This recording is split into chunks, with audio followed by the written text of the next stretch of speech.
صلی اللہ علیہ وسلم صلاۃ و سلام علیک یا رسول اللہ صلی اللہ تعالی علیہ وسلم۔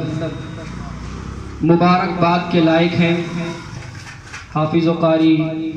عرفان سلمہ اہل کھانا، جنہوں نے یہ تعزیتی پروگرام رچایا اور سجایا۔ اللہ تبارک و تعالی اس کے صدقے توسل سے گھر میں خیر و برکت عطا فرمائے اور مرحوم جمیل الدین صاحب کی بخشش و مغفرت فرمائے،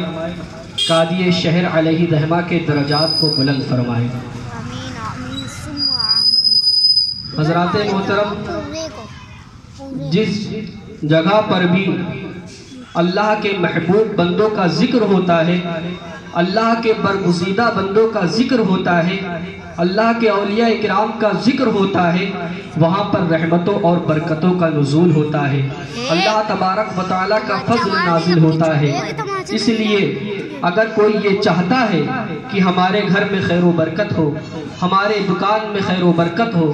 ہمارے مکان میں خیر و برکت ہو، تو سب سے بہترین اور آسان طریقہ یہ ہے کہ اللہ کے محبوب بندوں کا ذکر کیا جائے، اللہ کے برگزیدہ بندوں کا ذکر کیا جائے۔ جب آپ یہ ذکر کریں گے تو اللہ کی رحمتیں نازل ہونا شروع ہو جائیں گی، اللہ تبارک و تعالیٰ کی برکتیں نازل ہونا شروع ہو جائے گی۔ اس کے لیے یہ ضروری نہیں کہ اس طرح سے مائک لگایا جائے یا اسٹیج سجایا جائے یا کسی خطیب کو دعوت دی جائے، بلکہ آپ خود بیٹھیں، اپنے گھر والوں کو سامنے بیٹھائیں، اپنے بچوں کو سامنے بیٹھائیں اور اللہ کے محبوب بندوں کا ذکر کریں، اللہ کے برگزیدہ بندوں کا ذکر کریں۔ جب آپ اس طرح سے کریں گے تو وہاں پر رحمتیں نازل ہونے لگیں گی، وہاں پر برکتیں نازل ہونے لگیں گی۔ اسی لیے تو کہا گیا ہے کہ رب کی بارگاہ وہ بارگاہ ہے جہاں نہ صورت دیکھی جاتی ہے نہ سیرت دیکھی جاتی ہے، فقط مانگنے والے کی نیت دیکھی جاتی ہے، فقط مانگنے والے کی نیت دیکھی جاتی ہے۔ اور آقا کریم صلی اللہ تعالی علیہ وسلم فرماتے ہیں، حدیث مبارکہ ہے، اللہ نہ کرے اگر کسی شخص سے گناہ ہو جائے یا غلطی ہو جائے یا خطا ہو جائے تو اس کو معاف کروانے کا سب سے بہترین اور آسان طریقہ یہ ہے کہ اللہ کے برگزیدہ بندوں کا ذکر کیا جائے، اللہ کے محبوب بندوں کا ذکر کیا جائے، تو اللہ تبارک و تعالیٰ اس کے صدقے توسل سے خطاؤں کو معاف فرما دیتا ہے، گناہوں کو درگزر فرما دیتا ہے، غلطیوں کو معاف فرما دیتا ہے۔ یہ تو ذکر کرنے کا وہ فائدہ ہے جو ہم کو دنیا میں حاصل ہوگا۔ اب اس کا فائدہ جو ہم یہ ذکر کر رہے ہیں، آخرت میں اس کا فائدہ ہمیں کیا ملے گا؟ تو آخرت میں اس کا فائدہ ہمیں یہ ملے گا کہ جب جنتی جنت میں داخل ہو جائیں گے، دوزخی دوزخ میں داخل ہو جائیں گے، تو اللہ کے محبوب بندے ہوں گے، اللہ کے برگزیدہ بندے ہوں گے، اللہ کے اولیاء کرام ہوں گے، جماعت اولیاء ہوں گی۔ اللہ تبارک و تعالیٰ اپنے برگزیدہ بندوں سے فرمائے گا، اپنے محبوب بندوں سے فرمائے گا، اے میرے بندو اب تم لوگ بھی جنت میں داخل ہو جاؤ۔ تو بندے مچل جائیں گے، اللہ کے برگزیدہ بندے مچل جائیں گے اور اللہ رب العزت کی بارگاہ میں فریاد کریں گے، مولا دنیا میں کچھ لوگ ایسے تھے جو میرے نام کا ذکر کیا کرتے تھے، میرے نام کی محفلیں سجایا کرتے تھے، میرے نام کا تذکرہ کیا کرتے تھے، میرے نام سے اس طرح سے تعزیتی پروگرام کیا کرتے تھے، مولا ہم ان کے بغیر جنت میں کیسے چلے جائیں؟ تو جماعت اولیاء میں سرکار غوث اعظم بھی ہوں گے جو اللہ کی بارگاہ میں فریاد کریں گے، مولا کچھ چاہنے والے دنیا میں ایسے ہیں، ہم ان کے بغیر جنت میں کیسے چلے جائیں؟ جب 11ویں شریف آتی تھی تو بڑے دھوم دھام سے 11ویں شریف کیا کرتے تھے، بڑے دھوم دھام سے میری 11ویں مناتے تھے، مجھ سے بڑی عقیدت رکھتے تھے، مجھ سے بڑی محبت رکھتے تھے، مولا ہم ان کے بغیر جنت میں کیسے چلے جائیں؟ تو نے تو ان کو جہنم میں داخل فرما دیا ہے۔ سرکار خواجہ غریب نواز اللہ کی بارگاہ میں فریاد کریں گے، مولا دنیا میں کچھ لوگ ایسے تھے جو مجھ سے محبت کرتے تھے، میرے نام سے چھٹی شریف کیا کرتے تھے، ان کا مکان اس بات کی اجازت نہیں دیتا تھا، ان کا کاروبار اس بات کی اجازت نہیں دیتا تھا، ان کے گھر والے اس بات کی اجازت نہیں دیتے تھے کہ وہ ہر بار اجمیر شریف چھٹی شریف میں آئے، لیکن وہ میری محبت میں آیا کرتے تھے، میری میری عقیدت میں آیا کرتے تھے، مولا تو نے تو ان کو جہنم میں داخل فرما دیا ہے، ہم ان کے بغیر جنت میں کیسے چلے جائیں؟ اس مخدوم شاہ اعلیٰ بھی اسی طریقے سے فرمائیں گے، مولا ہر سال عرس ہوتا تھا، عرس میں میرے چاہنے والے، مجھ سے عقیدت رکھنے والے بھیڑ کو نہیں دیکھتے تھے لیکن میری محبت میں آیا کرتے تھے، مولا تو نے تو ان کو جہنم میں داخل فرما دیا ہے، ہم ان کے بغیر جنت میں کیسے چلے جائیں؟ قطب المدار بھی اسی طریقے سے اللہ کی بارگاہ میں فریاد کریں گے، مخدوم سنہ بھی اسی طریقے سے فریاد کریں گے، صابر کلیر بھی اسی طریقے سے فریاد کریں گے، وارث پاک بھی اسی طریقے سے فریاد کریں گے، صاحب الدین اولیاء بھی اسی طریقے سے فریاد کریں گے، اور اسی سب میں قاضی شہر علیہ الرحمہ بھی کھڑے ہوں گے جو یہ فریاد کریں گے، مولا کچھ لوگ میرے نام سے تعزیتی پروگرام کیا کرتے تھے، تو نے تو ان کو جہنم میں داخل فرما دیا ہے، ہم ان کے بغیر جنت میں کیسے چلے جائیں؟ اللہ رب العزت کی رحمت جوش میں آئے گی، اللہ تبارک و تعالیٰ فرمائے گا، جاؤ تم جس کو جانتے ہو، تم جس کو پہچانتے ہو، اپنے چاہنے والوں کو جہنم سے نکالو اور لے کر کے جنت میں داخل ہو جاؤ۔ تو سرکار غوث اعظم اپنے ماننے والوں کو، اپنے چاہنے والوں کو جہنم سے نکالیں گے، جنت میں لے کر کے داخل ہو جائیں گے۔ سرکار خواجہ غریب نواز اپنے چاہنے والوں کو نکالیں گے اور نکالنے کے بعد جنت میں داخل ہو جائیں گے۔ مخدوم سمنا جہنم سے نکالیں گے اور جنت میں داخل ہو جائیں گے۔ صابر کلیر اپنے چاہنے والوں کو نکالیں گے اور جنت میں داخل ہو جائیں گے۔ مخدوم سمنا اپنے چاہنے والوں کو نکالیں گے اور نکالنے کے بعد جنت میں داخل ہو جائیں گے۔ اسی طریقے سے تمام اولیاء اکرام اپنے چاہنے والوں کو نکالیں گے اور نکال کر کے جنت میں داخل ہو جائیں گے۔ قاضی شہر علیہ الرحمہ اپنے چاہنے والوں کو جہنم سے نکالیں گے اور لے کر کے جنت میں داخل ہو جائیں گے۔ لیکن کچھ خبیث وہاں پہ جہنم میں اس طرح سے موجود ہوں گے جو یہ دیکھ رہے ہوں گے، جو یہ کہتے تھے کہ اب اللہ کے محبوب بندوں کا پروگرام کیوں کرتے ہو، ان کا تذکرہ کیوں کرتے ہو، ان کے مزار پر کیوں جاتے ہو، ان کے مزار پر جا کر کے فاتحہ خوانی کیوں کرتے ہو، وہ وہاں پر للچائی ہوئی نظروں سے دیکھ رہے ہوں گے۔ اور میری عقیدت تو یہ کہتی ہے کہ وہاں پر امام عشق و محبت فاضل بریلوی بھی موجود ہوں گے، اس منظر کو دیکھ رہے ہوں گے اور فرما رہے ہوں گے، ہم نے تو تم سے پہلے ہی کہا تھا، آج لے ان کی پناہ جو مدد مانگ ان سے، آج لے ان کی پناہ جو مدد مانگ ان سے، کل نہ مانگیں گے قیامت میں اگر مان گئے۔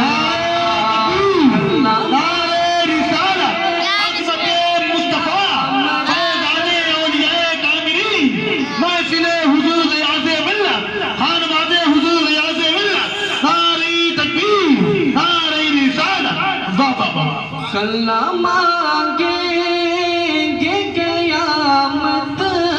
میں اگر مان گیا۔ اس لیے اللہ کے محبوب بندوں کا ذکر کیا کرو، اللہ کے برگزیدہ بندوں کا ذکر کیا کرو، ہو سکتا ہے یہی ہمارے لیے نجات کا ذریعہ بن جائے۔ اور قاضی شہر علیہ الرحمہ جیسی ذات جس سے کانپور شہر نے بے پناہ خدمات دی ہے، بے پناہ مسلک کے کام کو انجام دیا ہے، یہ کانپور شہر والے اچھی طرح سے جانتے ہیں، اور خاص طور پر بابو پروا یہ حسنین روڈ والے اچھی طرح سے جانتے ہیں کہ قاضی شہر علیہ رحمہ کی کانپور شہر کے اندر کس قدر کی خدمات ہیں اور انہوں نے کس طرح سے مسلک کا کام کیا ہے۔ یہی خدمات ہے، یہی مسلک کا کام ہے جس کی برکت ان کو یہ حاصل ہوئی کہ ان کا جنازہ نے ان کی حقانیت کا فیصلہ کر دیا، ان کے جنازے نے بتا دیا کہ یہ دیکھو مسلک اعلیٰ حضرت کے وفادار ہیں، یہ نبی کریم صلی اللہ تعالیٰ علیہ وسلم سے سچی محبت کرنے والے ہیں، یہ آقا کریم صلی اللہ تعالیٰ علیہ وسلم کا پیغام محبت کا لوگوں کو دینے والے ہیں۔ اور کیوں نہ ہو، ان کے سامنے صحابہ اکرام کی فکر موجود تھی، صحابہ اکرام کی سیرت موجود تھی، وہ اچھی طرح سے جانتے تھے کہ کل بھی اگر مسلمانوں کو عروج ملا تھا تو نبی کے قدموں سے وابستہ ہونے کی بنیاد پر ملا تھا، اور آج بھی اگر نوجوانوں کو قوم مسلم کو عروج ملے گا تو نبی کے قدموں سے وابستہ ہونے میں ملے گا، نبی کے قدموں میں آنے سے ملے گا۔ اور جب قوم مسلک اعلیٰ حضرت کی وفادار ہو جائے گی تو آٹومیٹک عشق رسول ان کے اندر آ جائے گا، محبت رسول ان کے اندر آ جائے گا۔ اور جب نبی کی سچی محبت آئے گی تو وہ گناہوں سے بھی باز آ جائیں گے، وہ بے حیائی سے بھی باز آ جائیں گے۔ اس لیے قاضی شہر علیہ الرحمہ نے پوری زندگی محبت رسول کا پیغام لوگوں کو دیا ہے، عشق رسول کا پیغام لوگوں کو دیا ہے۔ اور کیوں نہ ہو، صحابہ اکرام فرماتے ہیں کہ جب تک نبی کے قدموں سے وابستہ نہ ہوئے تھے، جب تک نبی کے قدموں میں نہ آئے تھے، ہمیں کوئی پہچانتا نہ تھا، ہمارا کوئی عروج نہ تھا، ہمیں کوئی جانتا نہ تھا۔ حضرت امیر المومنین سیدنا فاروق اعظم تہامہ کی وادیوں سے ایک مرتبہ گزر رہے تھے۔ گزرتے وقت تہامہ کی وادیوں کو دیکھ کر کے، وہاں کی چراگاہوں کو دیکھ کر کے زار و قطار رونے لگتے ہیں۔ لوگوں نے پوچھا، اے امیر المومنین، یہ رونے کی جگہ تو نہیں ہے، یہ رونے کا مقام تو نہیں ہے، آخر آپ رو کیوں رہے ہیں؟ آخر آپ کی رونے کی وجہ کیا ہے؟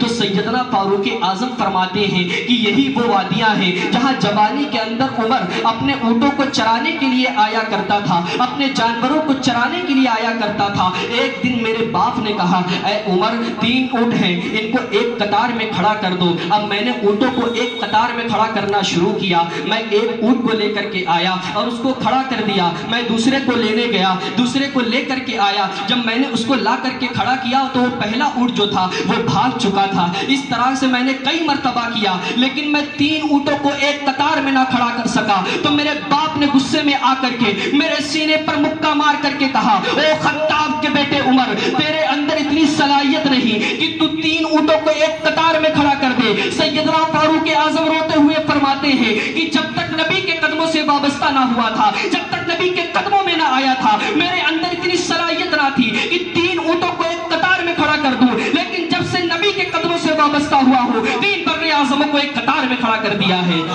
تو یہ نبی سے عشق کرنے کی بنیاد پر تھا، نبی سے محبت کرنے کی بنیاد پر تھا، اور یہی پیغام پوری زندگی قاضی شہر علیہ الرحمہ نے لوگوں کو دیا ہے۔ انہوں نے کوئی نئی بات نہیں پیش کی، انہوں نے کوئی نیا درس لوگوں کو نہیں دیا، بلکہ وہی درس دیا جو صدیق اکبر نے دیا تھا، وہی درس دیا جو عمر فاروق اعظم نے دیا تھا، وہی درس دیا جو عثمان غنی نے دیا تھا، وہی درس دیا جو مولا کائنات نے دیا تھا۔ اسی مشن کو آگے بڑھایا جو امام عشق و محبت فاضل بریلوی کا مشن تھا، اسی مشن کو آگے بڑھایا جو مفتی اعظم ہند کا مشن تھا، اسی مشن کو آگے لے کر کے چلے جو تاج الشریعہ کا مشن تھا کہ کی محمد سے وفا، تو نے تو ہم تیرے ہیں، یہ جہاں چیز ہے کیا، لوح قلم تیرے ہیں۔ سرکار قاضی شہر علیہ الرحمہ کا کردار کیسا تھا، ان کا اخلاق کیسا تھا کہ کوئی بھی ان کے پاس آتا تو اتنا متاثر ہو کر کے جاتا کہ دوبارہ ان سے ملاقات کی خواہش رکھتا،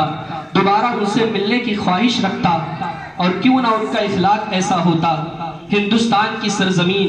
جو گناہوں کا اڈا تھی، ہندوستان کی سرزمین جو جرائم کا اڈا تھی، جب تک کہ سرکار خواجہ غریب نواز ہندوستان کی سرزمین پر تشریف نہ لائے تھے،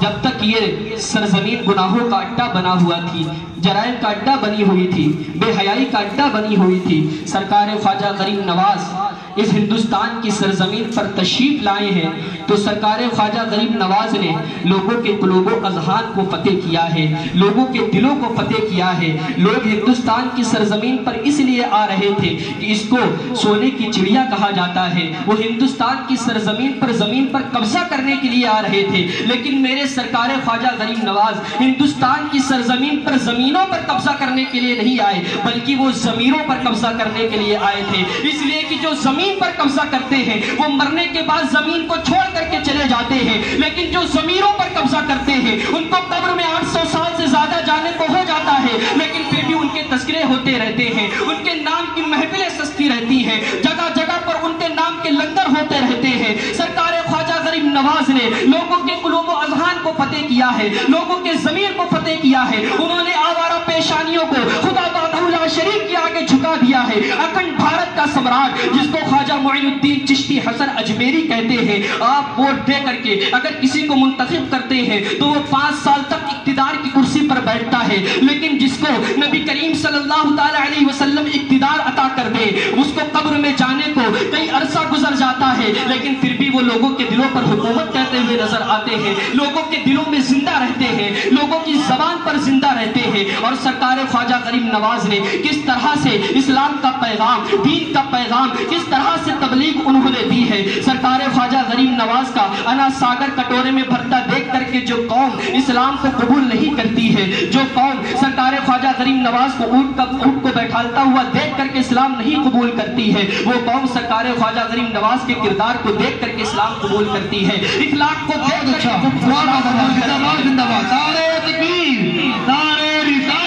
عظمت مصطفیٰ فیضان غریب نواز مسلک اعلیٰ حضرت خانواد حضور ریاض ملت مسلک اعلیٰ حضرت خواجہ کا ہندوستان ساری تکبیر اسلام کو دیکھ، اخلاق کو دیکھ کر کے اسلام قبول کرتی ہے۔ اور یہی اخلاق، یہی کردار پوری زندگی قاضی شہر علیہ الرحمہ نے لوگوں کے سامنے پیش کیا ہے۔ یہی وجہ تو ہے ان کو رخصت ہوئے مہینے بھر ہو رہا ہے، لیکن جگہ جگہ پر ان کا تعزیتی پروگرام ہو رہا ہے، جگہ جگہ پر ان کا تذکرہ ہو رہا ہے، جگہ جگہ پر ان کا نام لیا جا رہا ہے۔ بڑھانے کی توفیق عطا فرمائے اور ان کے نقش قدم پر چل کر کے زندگی گزارنے کی توفیق عطا فرمائے، اور اس پروگرام کے صدقے توسل سے ان کے درجات کو بلند فرمائے، ان کی قبر کو تا حد نگاہ کشادہ فرمائے۔ وما علینا الا البلاغ۔ السلام علیکم۔